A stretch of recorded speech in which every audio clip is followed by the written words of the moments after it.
of Should I Stay or Should I Go movie reviews. This week we went to the Warenberg Marcus Theater in Bloomington and saw Atomic Blonde.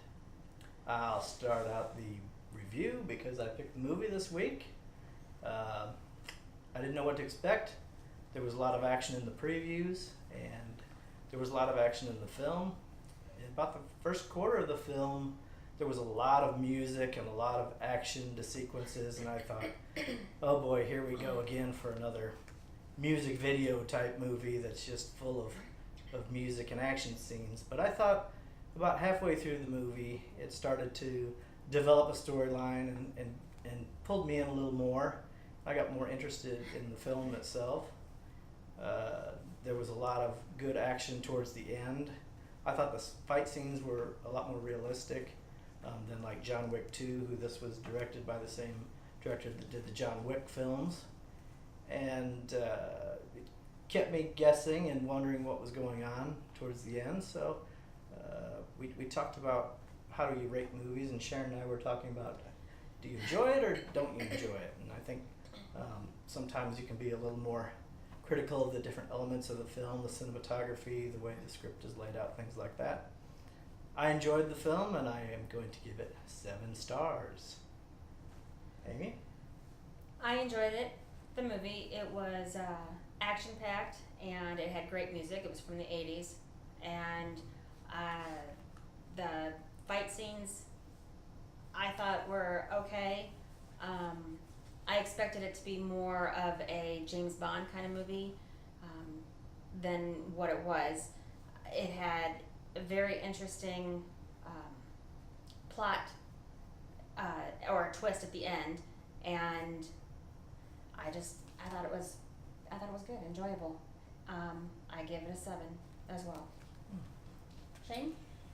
So I'm gonna be the bummer. I'm giving it a 5. I really did not. I had a hard time buying into it from the very beginning. I don't know, maybe it was one of those nights that I should have stayed home and didn't go to the movies. But I really wanted to like it because I'm a fan of the John Wick movies. And when I found out it was directed by the same guy, I expected that same kind of situation. It had some of that. There was at least one fight scene that I really liked towards the end. Mm-hmm. But yeah, my favorite part of the movie was the fact that there was Andrei Tarkovsky's Stalker was playing in the theater that they went to see, which I'm gonna have to check the timeline. I'm not for sure if that movie was out like way before 89, which I think this movie is set in 89. But at any rate, I'm gonna give it a 5. It had some redeemable parts, but in the end, I probably wouldn't go see it again. Fair. So I'm going to be even a bigger bummer than Shane, which is very unusual. The best part about the movie for me was the soundtrack. I enjoyed that very much. And there was a sexy time scene in there for some people, that if you like that. And so that was interesting. Terrible.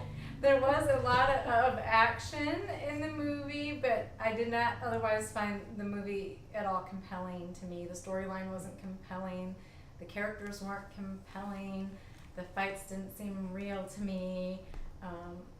I do agree the one fight scene at the end was probably the most realistic and the most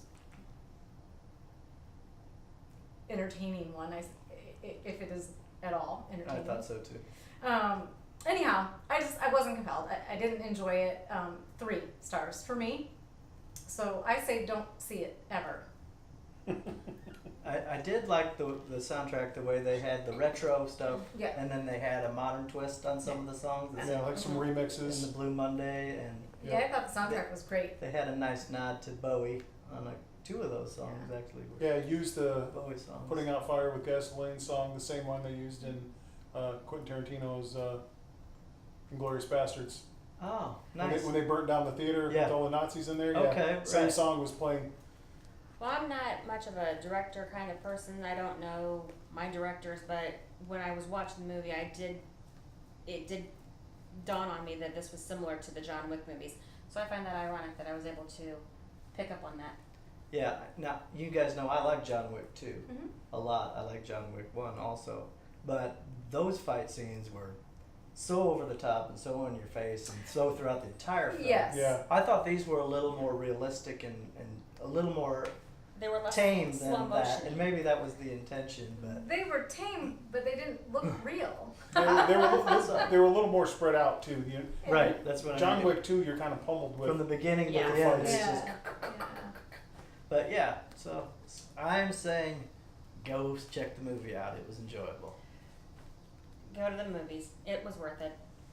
I'm saying pass on it. See it at HBO or whatever. When you So get home. stay home. Stay home, yeah. I say stay home and don't watch it So on HBO or anything. So let us know in the comments who you agree with after you see it, and we'll be curious to know about that. Big thumbs up to Warenberg Marcus Theaters again for letting us watch movies there. All right, say hello. This is my dog. Bye, guys. Bye.